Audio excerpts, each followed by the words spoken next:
12 divided by 1 over 6, then times 3. First we do this multiplication. 1 over 6 times 3.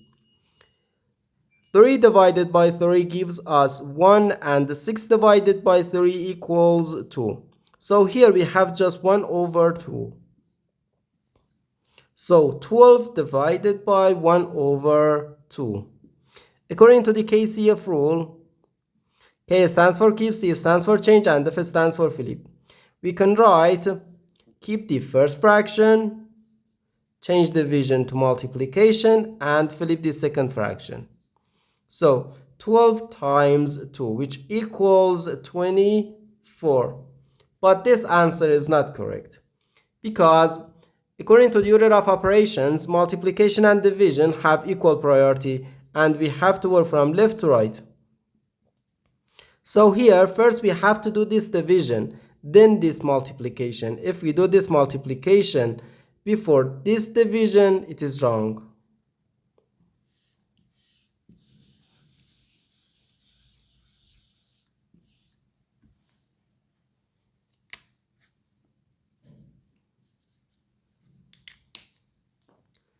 So first we have to do this division. 12 divided by 1 over 6.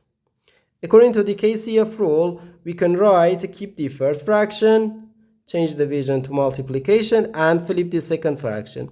And here we have times 3.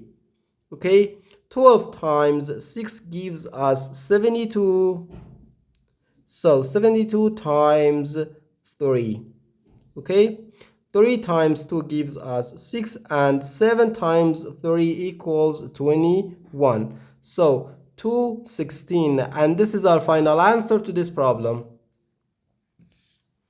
The correct answer is 216.